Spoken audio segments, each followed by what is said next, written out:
Hi, அனைவருக்கும் வணக்கம். இன்னைக்கு நம்ம பார்க்க போகிற டாபிக் என்னென்னு பார்த்தீங்கன்னா, 6th ஃபஸ்ட்டு டேர்மில் அளவீடுகள் அப்படின்றத தான் பார்க்கலாம். என்னுடைய சாடியை பார்த்துக்கிட்டே வரலாம் ஒன்று ஒன்றா. ஃபர்ஸ்ட் ஒன்று பாருங்கள், அளவீடுகள். அளவீடுகள்லாம் என்னது? ஃபஸ்ட்டு ஒரு தெரிஞ்ச அளவை தெரியாத அளவு கூட ஒப்பிடுறது தான் அளவீடுன்னு சொல்லுவாங்க. ஒரு பொருள் இருக்குது, அதை எப்படி எது மூலியமாக அளக்குறோம் அப்படிங்கிறது தான். இப்போ ஒரு தண்ணி இருக்குது, அதை எப்படி அளக்கலாம்? ஒரு லிட்டர் அளவுகோல் வச்சு அளக்கலாம். ஒரு அரிசி இருக்குது, எதை வச்சு அளக்கலாம்? ஒரு தராசு வச்சு அளக்கலாம். அது என்ன தராசு? பொது தராசு. அந்த மாதிரி ஒரு தங்கம், கோல்டு, ஒரு கடைக்கு போகிறோம், கோல்டு வாங்குகிறோம் அப்படின்னா அது ஒரு மின்னணு தராசு வச்சு அளக்கலாம். அந்த மாதிரி ஒவ்வொரு பொருளையும் அளக்கிறதுக்கு ஒவ்வொரு அளவுகோல் இருக்குது. அது எப்படி அளக்கிறது, அதுக்கு என்ன தேவை அப்படிங்கிறத பார்க்கலாம். சரிங்களா? ஃபர்ஸ்ட் ஒன்று பாருங்கள், பன்னாட்டு அலகுமுறை. சரிங்களா? பன்னாட்டு அலகுமுறைங்கிறது எஸ்ஐ அலகு. எஸ்ஐ அலகுன்னா ஃபுல் ஃபார்ம் என்னன்னு பார்த்தீங்கன்னா, இன்டர்நேஷ்னல் யூனிட்ஸ் ஆஃப் சிஸ்டம் அப்படி சொல்லலாம், இல்லை இன்டர்நேஷ்னல் சிஸ்டம் யூனிட்ஸ்னு சொல்லலாம். சரியா? வெப்பநிலையோட எஸ்ஐ யூனிட் என்னன்னு பார்த்தீங்கன்னா கெல்வின். தொலைவோட எஸ்ஐ அலகு மீட்டர். மின்னோட்டோட எஸ்ஐ அலகு ஆம்பியர். காலத்தோட எஸ்ஐ அலகு வினாடி. பொருட்களின் அளவு மோல். நிறையின் அளவு எஸ்ஐ அலகு கிலோகிராம். ஒளிச்செறிவு கேண்டிலா. இது டிஎன்பிசியில் அதிகமாக கேட்கக்கூடிய கொஸ்டின். இந்த ஒளிச்செறிவு இது அதிகமாக கேட்பாங்க. இந்த பாக்ஸ் பார்த்து வச்சுக்கிங்க, மனப்பாடம் பண்ணிங்க, கண்டிப்பாக கேட்பாங்க. ரைட் ஹேண்ட் சைடில் இருக்கிறது என்னன்னு பார்த்தீங்கன்னா திருகு அளவி. சரிங்களா? இதில் 2 இருக்குது, வழி அளவுகள், அடிப்படை அளவுகள்னு 2 இருக்குது. ஓகே, இதில் இம்பார்ட்டன்ட் மட்டும் பார்க்கலாம், எல்லாத்தையும் பார்த்துருக்கு தேவையில்ல. சரியா? பாருங்க, அளவீடுகள்னு சொன்ன பார்த்தீங்களா? தெரிந்த ஒரு அளவுகளுடன் தெரியாத ஒரு அளவை ஒப்பிடுவது அளவீடு எனப்படும். அளவீடு என்பது எண் மதிப்பு மற்றும் அலகு என 2 பகுதிகளாக கொண்டுள்ளது. சரிங்களா? நீளம்னா என்ன? நீளம் என்பது என்ன? நீளம் என்னன்னா, ஏதேனும் 2 புள்ளிகளுக்கு இடைப்பட்ட தொலைவு நீளம். இப்போ ஒரு புள்ளி இருக்கு, இங்கேருந்து ஒரு தொலைவு கணக்கிடுறீங்க அப்படின்னா, இப்போ என்ன சொல்றது,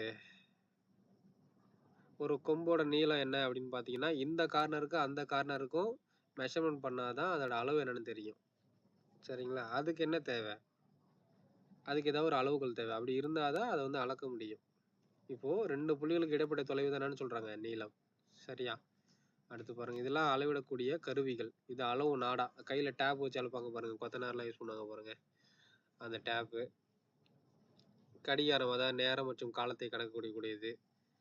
மீட்டர் அளவுகோல், ஸ்கேல் இந்த வச்சிருப்பாங்க பார்த்தீங்களா, நம்ம யூஸ் பண்ணுறோம் பார்த்தீங்களா, அந்த ஸ்கேலு. அது தராசு, பொருள்களின் எடையை கணக்கிடப்படுவது தராசு.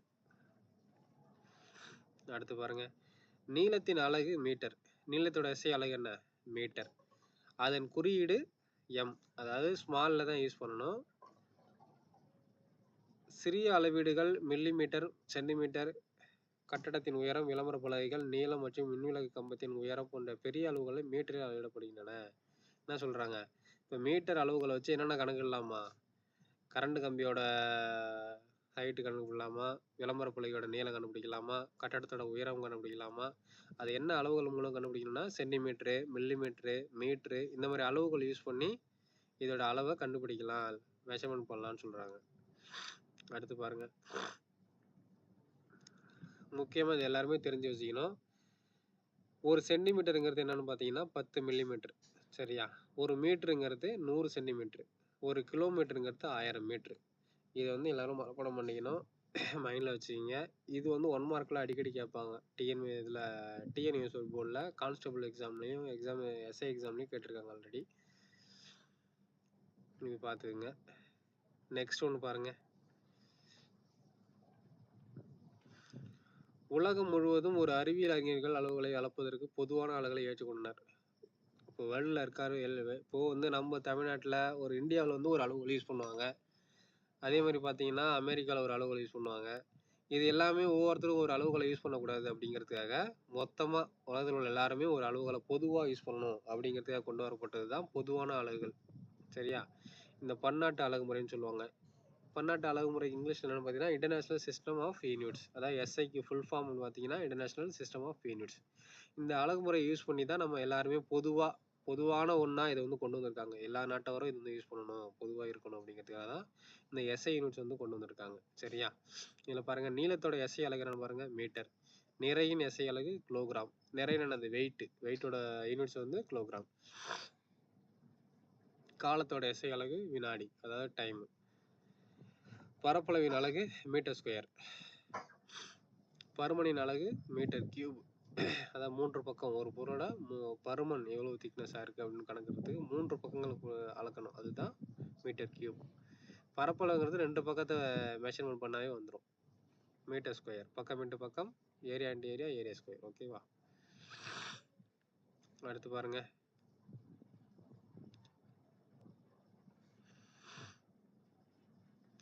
இந்த டேபிள் பார்த்துங்க எல்லாருமே, முக்கியமான டேபிள் பார்த்துங்க. டெசினா எப்படி குறிப்பிடுவாங்க? முன்னட்டு, அதாவது குறியீடு வந்து டெசி வந்து ஸ்மால் லெட்டர் டின்னு சொல்லுவாங்க. பன்மடங்கு அப்படி இல்லைன்னா துணை பன்மடங்குன்னு சொல்லக்கூடியது என்னன்னு பார்த்தீங்கன்னா 1/10. இதை மீட்டரில் சொல்லணும் அப்படின்னா 10 டெசிமீட்டர் வந்து ஒரு மீட்ரு. ஓகேவா? 10 டெசிமீட்டர் சேர்ந்தது ஒரு மீட்ரு. சென்டி வந்து சின்னு குறிச்சிக்கணும். துணை பன்மடங்கு என்னன்னு பார்த்தீங்கன்னா 1/100, 1/100, 1/100ன்னு சொல்லுவாங்க. மீட்டரில் செல்லும் போது 100 சென்டிமீட்டருங்கிறது ஒரு மீட்டர். அதே மில்லி வந்து ஸ்மால் எம்மில் குறிக்கணும். துணை பன்மடங்கு பார்த்தீங்கன்னா 1/1000. சரிங்களா? இதே 1000 மில்லி லிட்டருங்கிறது ஒரு மீட்டர். 1000 மில்லி மீட்டருங்கிறது ஒரு மீட்டர். சரியா? அடுத்து நானோங்கிறது துணை பன்மடங்கு வந்து பார்த்தீங்கன்னா 1/1, 10, 100, 1000, 10,000, லட்சம், 10 லட்சம், கோடி, சம்திங் போயிட்டுருக்கு. ஓகேவா? இதை பார்த்துக்குங்க, ஒரு மீட்டருங்கிறது. அதே மாதிரி கிலோங்கிறது கே, பன்மடங்கு வந்து 1000. 1000 மீட்டருங்கிறது ஒரு கிலோமீட்டர். சரிங்களா? நானோன்னா 9. 1, 2, 3, 4, 5, 6, 7, 8, 9. 9 பூஜ்ஜியம் இருக்கிறது வந்து நானோன்னு சொல்லுவாங்க. சரிங்களா? அடுத்து பாருங்க, இந்த டேபிள் பாருங்க. பென்சிலோட முனை வந்து நீளம், அதாவது பென்சில் முனையின் நீளம் எதை வச்சு அளக்கலாம் அப்படின்னு பார்த்தீங்கன்னா மீட்டர். துணை பன்மடங்கு மில்லி மீட்டர். ஓகேவா? பேனாவோட நீளம் வந்து அதுவும் மீட்டர் தான். பன்மடங்கு பார்த்தீங்கன்னா மில்லி மீட்டர் தான். இரு நகரங்களுக்கு இடைப்பட்ட தூரம் வந்து என்னன்னு சொல்லுவாங்க? Metre kilometre. Kilometre metre. ஆபரணங்களின் நிறை, அதாவது வெயிட் என்ன சொல்லுவாங்க? Kilo grams. உலர்பழங்கள் வந்து என்ன சொல்லுவாங்க? இதுவும் கிலோகிராம்ஸ், கிராம்ஸ். 100 மீட்டர் ஓட்டப்பந்தயம் நிறைவு செய்ய ஆகும் காலம் இங்கே வினாடி, இங்கே நிமிடம். சரியா? சரி.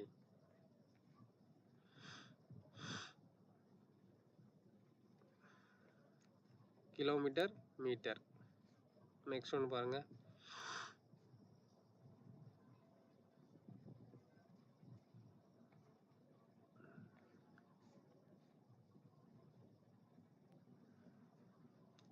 நிறைன்னு என்னன்னு பார்த்தோம்னா, நிறை என்பது ஒரு பொருளில் உள்ள பருப்பொருளின் அளவு.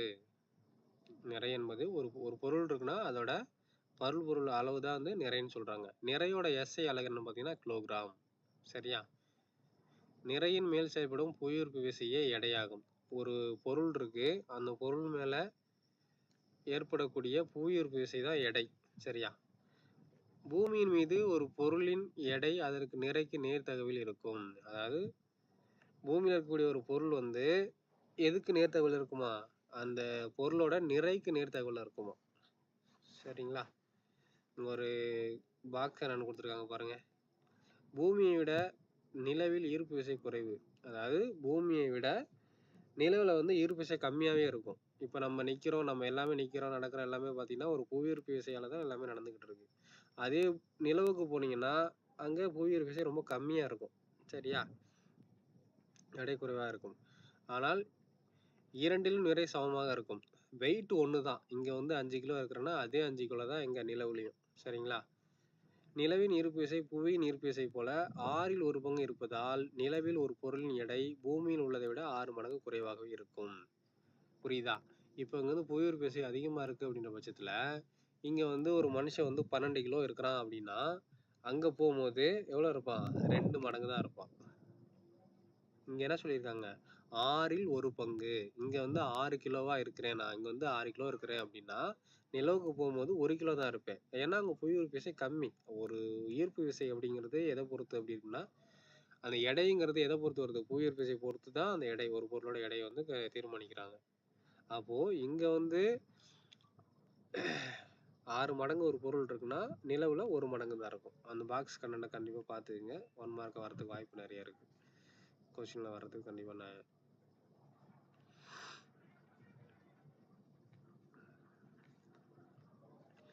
ஒரு மிகப்பெரிய அளவே என்ன?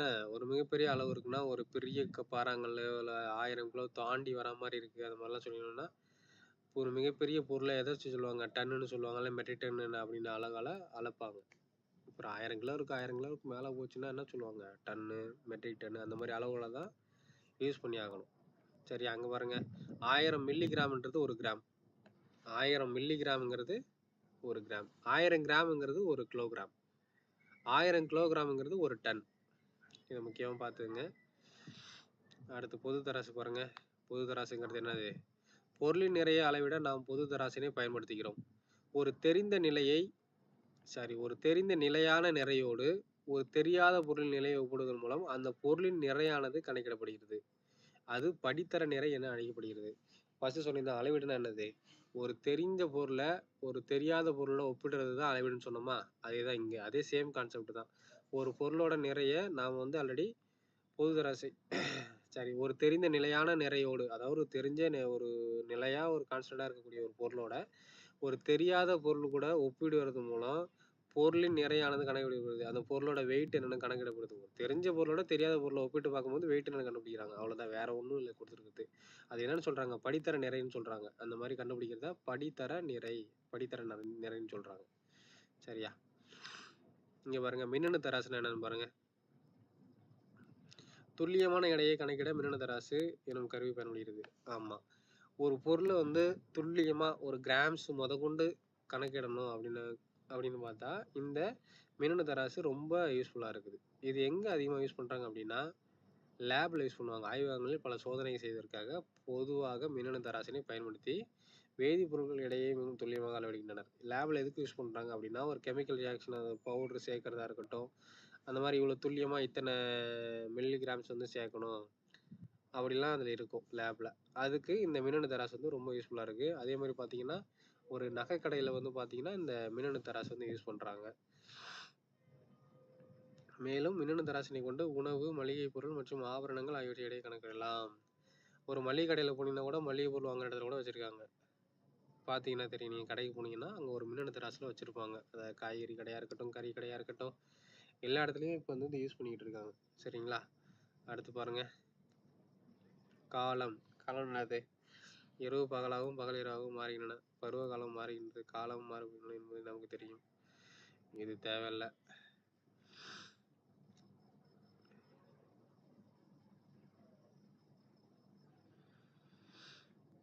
ஒரு வினாடிக்கு ஒரு நிமிஷத்துக்கு நாடி துடிப்பு எவ்வளோமா இருக்கும்? 72லேருந்து 72 செகண்ட்ஸ், 72லேருந்து 75. சரிங்களா? அது ஞாபகம் வச்சுக்கிங்க. அடுத்து பாருங்க, முன்னாடிலாம் என்ன பண்ணியிருக்காங்க, இந்த பாக்ஸ் கணக்கில் பாருங்க.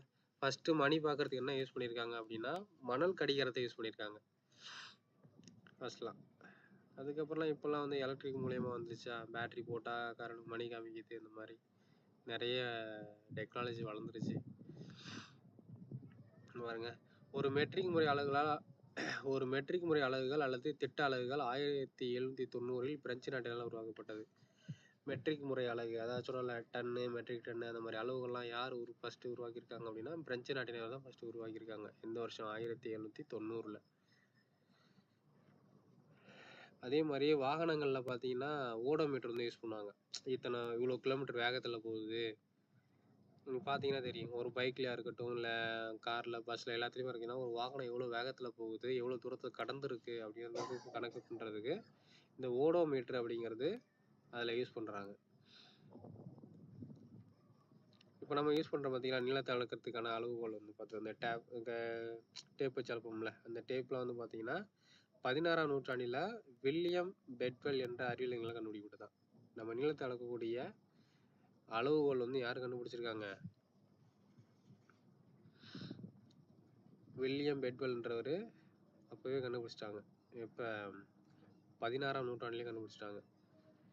பிரான்ஸ் நாட்டின் தலைநகர் பாரிஸில் உள்ள எடைகள் மற்றும் அளவீடுகளுக்கான அனைத்துலக நிறுவனத்தின் பிளாட்டினம், இரிடியம் உலோக கலவையிலான படித்தர மீட்டர் கம்பி ஒன்று வைக்கப்பட்டுள்ளது. எங்க பிரான்ஸ்ல வந்து பிளாட்டினம், இரிடியம் உலோக கலவையின் படித்தர மீட்டர் கம்பி ஒன்று அங்க வச்சிருக்காங்களாம். இதோட நகல், அதாவது ஜெராக்ஸ்ன்னு சொல்லுவாங்கல்ல, அந்த நகல் வந்து டெல்லியில ஒன்று எங்க வச்சிருக்காங்க? டெல்லியில பிசிக்ஸ் லேப்ல வச்சிருக்காங்களாம். டெல்லியில இதோட நகல் ஒன்று வச்சிருக்காங்களாம். சரியா?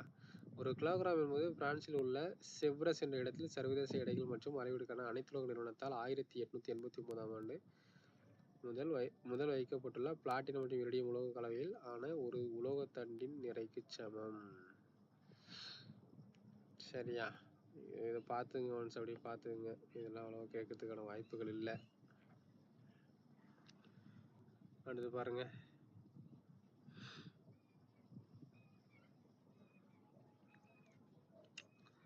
பின்வருவற்றை நிரப்புக. சரியா? 7875 சென்டிமீட்டருங்கிறது என்னன்னு 78 மீட்ரு 75 சென்டிமீட்ரு. அது எப்படி கொண்டு வரணும் அப்படின்னா, 1000ஆல் வகுத்தீங்க அப்படின்னா எவ்வளோ மீட்ரு எவ்வளோ சென்டிமீட்டர்னு கிடைச்சிரும். அடுத்து 1195 மீட்டரை வந்து கிலோமீட்டரில் கேட்டிருக்காங்க. 1195 மீட்டரில் கேட்கும்போது என்ன பண்ணணும்? 1000ஆல் டிவைட் பண்ணால் எத்தனை மீட்ரு எத்தனை கிலோமீட்ரு எத்தனை மீட்டருன்றது கிடைச்சிரும். 1000ஆல் டிவைட் பண்ணோம்னா 1 கிலோமீட்டரு 195 மீட்ரு கிடைக்கும். 5 சென்டிமீட்டர் 10 மில்லிமீட்டர், அது வந்து மில்லிமீட்டரில் கேட்டிருக்காங்க. சரியா? ஒரு 10 சென்டிமீட்டருங்கிறது 1 சென்டிமீட்டர். ஓகேவா? அப்போ 10 எம்எம்ங்கிறது 1 சென்டிமீட்ரு. அப்போது இதில் 15 சென்டிமீட்டருங்கிறது இது ஒரு 150, இது ஒரு 10 எம்எம், மொத்தம் 160 எம்எம். சரிங்களா? அடுத்து இதை பாருங்கள். 45 கிலோமீட்டரு 33 மீட்ரு அப்படிங்கிறது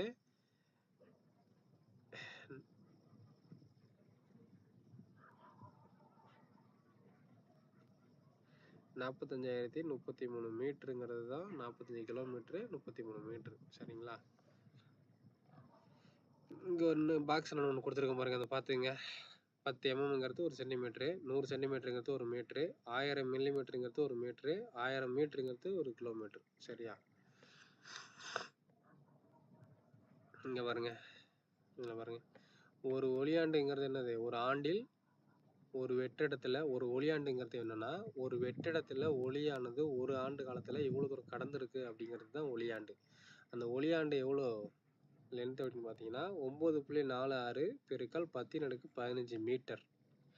ஒரு ஒளியாண்டுங்கிறது 9.46 × 10^15 மீட்டருங்கிறது தான் ஒரு வருஷத்தில் ஒரு ஒளி வந்து வெற்றிடத்தில் கடக்கக்கூடிய தொலைவு. சரியா?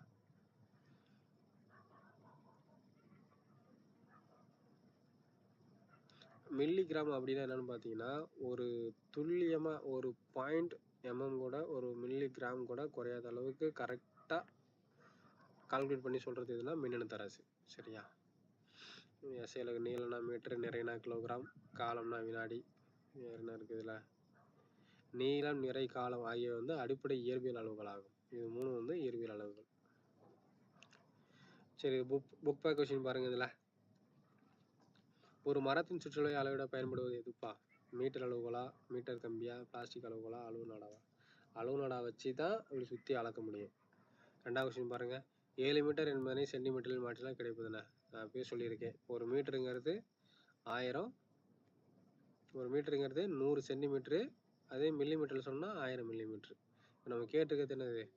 மீட்டரில் மாற்றினால் கிடைப்பது. 7 மீட்டர் என்பதை சென்டிமீட்டரில் மாற்றினால் கிடைப்பது. அப்போ சென்டிமீட்டர் தான் சொல்லுது. ஒரு மீட்டருங்கிறது 100 சென்டிமீட்ரு. இப்போ 7 மீட்டருங்கப்போ 7 பெருக்கல் 100ஆல் பெருத்தோம்னா 700 சென்டிமீட்டர் கிடைச்சிடும் நமக்கு. அளவிடப்படக்கூடிய அளவிற்கு டேஷ் என்ன பெயர்? என்னது? அளவீடுன்னு பெயர். 4th ஒன்று பாருங்க. அதான் ஏறு வரிசையில் எழுத சொல்லியிருக்காங்க. சின்னதுலேருந்து பெருசு. இங்கே பாருங்க, கிலோமீட்ரு, இதுலேயே பாருங்கள் மில்லிமீட்ரு, சென்டிமீட்ரு, மீட்ரு, கிலோமீட்ரு, இந்த கிரேட்டர் தென் மாடல் எழுதியிருக்காங்க. இதுக்கு இதுதான் ஆன்சர். 5 பாருங்கள். அளவுகளை பயன்படுத்தி நீளத்தை அளவிடும் போது உனது கண்ணின் நிலை எப்படி இருக்கணும்?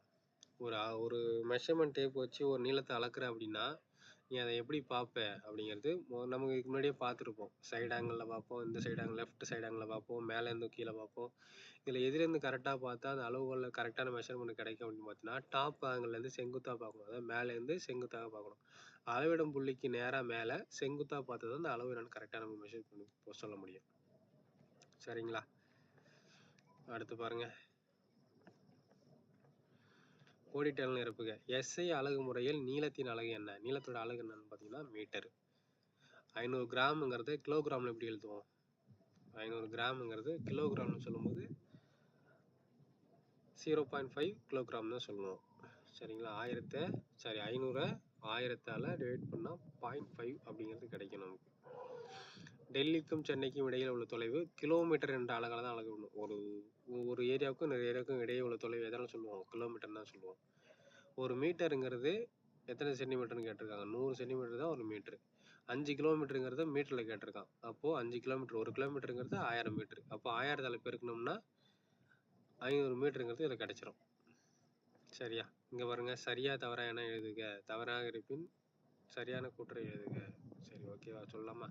ஒரு பொருளின் நிறையை 126 கிலோகிராம் என கூறலாம். ஆமாம், ஒரு பொருளோட வெயிட் எப்படி சொல்லலாம்? கிலோகிராம் மூலியமாக தான் சொல்ல முடியும். ஒருவரின் மார்பளவை மீட்டர் அளவுகளை பயன்படுத்தி அளவிட முடியும். அது தப்புப்பா. ஒரு மீட்டர் அளவுகளை வச்சு இப்போ ஒரு ஸ்கேல் இருக்குது, ஸ்கேலை வச்சு மார்பளவை வந்து சுற்றி அளக்க முடியுமா? இல்லை ஒரு மரத்தை வந்து சுற்றி அளக்க முடியுமா? முடியாது. அப்போ அதுக்கு என்ன தேவை?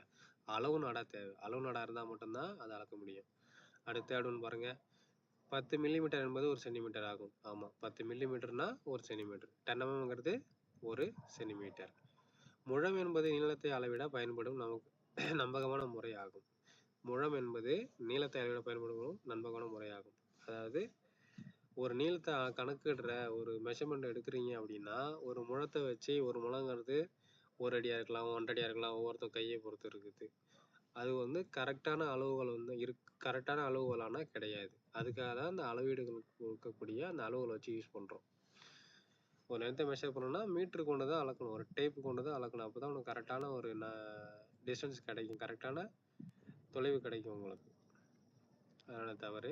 5வது கொஸ்டின் பாருங்க, SI அலகு முறை உலகம் முழுவதும் ஏற்றுக்கொள்ளப்பட்டது. ஆமாம், நம்ம ஏற்கனவே பார்த்த மாதிரி தான். SIங்கிறது என்னது? SIங்கிறது international of system of units அப்படிங்கிறது SI. அது வந்து உலக எல்லாருமே ஏற்றுக்கிட்டாங்க. பன்னாட்டு அலகு முறைன்னு சொல்லுவோம்ல, அதையெல்லாம் ஏற்றுக்கிட்டது தான்.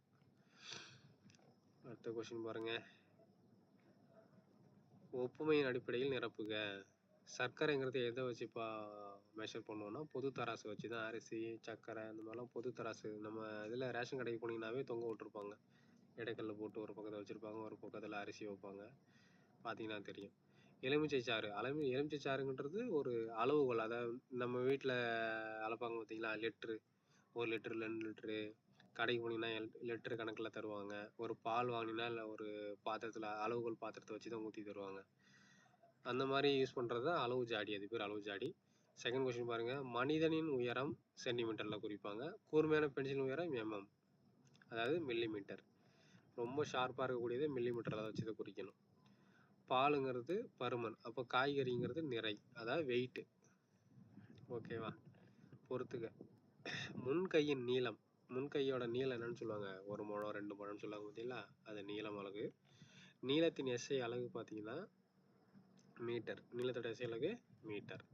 நானோ அப்படின்னா நானோங்கிறது 9. இங்கே மேற்கனவே ஒன்று பார்த்த பாருங்க, அது ஒரு டேபிளில் பார்த்துருப்போம். 1 போட்டு 1 9 0 போட்டிருப்பாங்க.